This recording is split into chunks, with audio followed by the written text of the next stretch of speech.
एक जंगल में एक बहुत पुराना बरगद का पेड़ था। उस पेड़ पर घोंसला बनाकर एक कौवा कौवी का जोड़ा रहता था। उसी पेड़ के खोखले तने में कहीं से आकर एक दुष्ट सर्प रहने लगा। हर वर्ष मौसम आने पर कौवी घोंसले में अंडे देती और दुष्ट सर्प मौका पाकर उनके घोंसले में जाकर अंडे खा जाता। एक बार जब कौवा व कौवी जल्दी भोजन पाकर शीघ्र ही लौट आए तो उन्होंने उस दुष्ट सर्प को अपने घोंसले में रखे अंडों पर झपटते देखा। अंडे खाकर सर्प चला गया। कौवे ने कौवी को ढाढ़स बंधाया, प्रिय हिम्मत रखो, अब हमें शत्रु का पता चल गया है, कुछ उपाय भी सोच लेंगे। कौवे ने काफी सोचा विचारा और पहले वाले घोंसले को छोड़ उससे काफी ऊपर टहनी पर घोंसला बनाया और कौवी से कहा, यहाँ हमारे अंडे सुरक्षित रहेंगे। हमारा घोंसला पेड़ की चोटी के किनारे निकट है और ऊपर आसमान में चील मंडराती रहती हैं। चील सांप की बैरी है। दुष्ट सर्प यहाँ तक आने का साहस नहीं कर पाएगा। कौवे की बात मानकर कौवी ने नए घोंसले में अंडे दिए जिसमें अंडे सुरक्षित रहे और उनमें से बच्चे भी निकल आए। उधर सर्प उनका घोंसला खाली देखकर यह समझा कि उसके डर से कौवा कौवी शायद वहां से चले गए हैं, पर दुष्ट सर्प टोह लेता रहता था। उसने देखा कि कौवा कौवी उसी पेड़ से उड़ते हैं और लौटते भी वहीं हैं। उसे यह समझते देर नहीं लगी कि उन्होंने नया घोंसला उसी पेड़ पर ऊपर बना रखा है। एक दिन सर्प खोह से निकला और उसने कौवा का नया घोंसला खोज लिया। घोंसले में कौवा दंपति के 3 नवजात शिशु थे। दुष्ट सर्प उन्हें एक एक करके घपाघप निगल गया और अपने खोह में लौटकर डकारें लेने लगा। कौवा व कौवी लौटे तो घोंसला खाली पाकर सन्न रह गए। घोंसले में हुई टूट फूट व नन्हे कौओं के कोमल पंख बिखरे देखकर वह सारा माजरा समझ गए।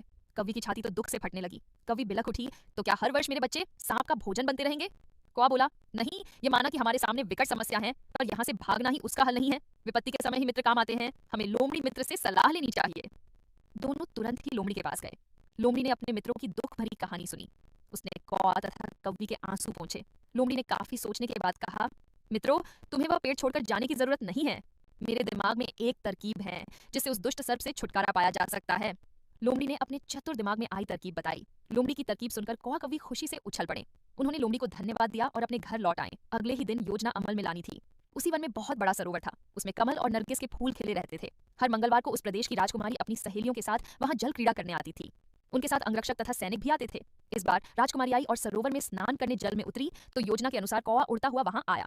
उसने सरोवर तट पर राजकुमारी तथा उसकी सहेलियों द्वारा उतार कर रखे गए कपड़ों व आभूषणों पर नजर डाली। कपड़े के ऊपर राजकुमारी का प्रिय हीरे व मोतियों का विलक्षण हार रखा था।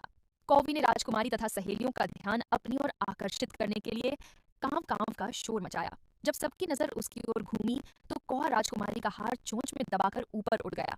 सभी सहेलियां चीखी, देखो देखो, वह राजकुमारी का हार उठाकर ले जा रहा है। सैनिकों ने ऊपर देखा तो सचमुच एक कौवा हार लेकर धीरे धीरे उड़ता जा रहा था। सैनिक उसी दिशा में दौड़ने लगे। कौवा सैनिकों को अपने पीछे लगाकर धीरे धीरे उड़ता हुआ उसी पेड़ की ओर ले आया। जब सैनिक कुछ ही दूर रह गए तो कौवे ने राजकुमारी का हार इस प्रकार गिराया कि वह सांप वाले खोह के भीतर जा गिरा। सैनिक दौड़कर खोह के पास पहुंचे। उनके सरदार ने खोह के भीतर